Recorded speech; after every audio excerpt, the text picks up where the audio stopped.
என் அன்புக்குரியவர்களே, இயேசு கிறிஸ்துவின் நாமத்தில் உங்கள் யாவரையும் நான் வாழ்த்துகிறேன். இயேசு கிறிஸ்து சொன்னார், என் பேரை சொல்லி கேளுங்கப்பா, உங்கள் சந்தோஷம் நிறைவாக இருக்கும்படி நீங்கள் பெற்றுக்கொள்வீர்கள் என்று சொன்னார். ஆகவே அவருடைய நாமத்தை குறித்து அதிகமாய் நாம் சிந்திக்கும் பொழுது அது நம்முடைய ஆவிக்குரிய வாழ்க்கையில் மிகவும் பிரயோஜனமாக இருக்கும்.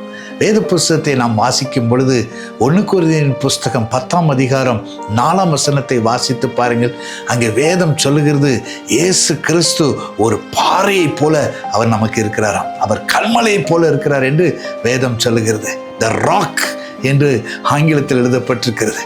என் அன்புக்குரியவர்களே, ஏன் அவர் அப்படி சொல்லுகிறார்? இந்த கண்மலையின் மேல் அஸ்திபாரம் நாம் போடும் பொழுது அந்த வீடு அப்படியே உறுதியாக இருக்கும். கண்மலையின் மேல கட்டப்பட்ட ஒரு வீடு பாருங்க, அது எப்பொழுதும் அசையாமல், எவ்வளவு புயல் வந்தாலும் சரி, எவ்வளவு வெள்ளம் வந்து அடித்தாலும் சரி, அது உறுதியாக இருக்கும் என்று இன்ஜினியர் சொல்லுவார்கள்.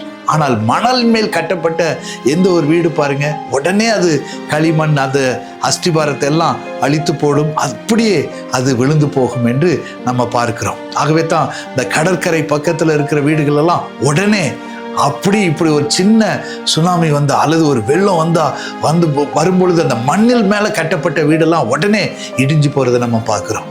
ஆனால் வேதம் சொல்லுகிறது, இயேசுவாகிய அஸ்திபாரம் நம்முடைய வாழ்க்கையில இருக்கும் பொழுது அவரே அது பாறை மேல கட்டப்பட்ட, கண்மலை மேல கட்டப்பட்ட வீடாய் நம்முடைய வீடு இருக்கும் பொழுது, நம்முடைய வாழ்க்கை இருக்கும் பொழுது, எத்தனை புயல் வந்தாலும் சரி, எத்தனை பொல்லாத பிசாசின் சூழ்ச்சிகள் வந்து நம்மை அடிக்க முயற்சாலும் சரி, நாம் அசையாமல் உறுதியாய் நம்முடைய வீடு இருக்க தேவன் நம்மை ஆசீர்வதிக்க விரும்புகிறார். சிலர் பாருங்க, ஒரு சின்ன பிரச்சனை வந்துருச்சுன்னா அவ்வளவுதான், உடனே அப்படியே பலவீனமாய் விடுவாங்க.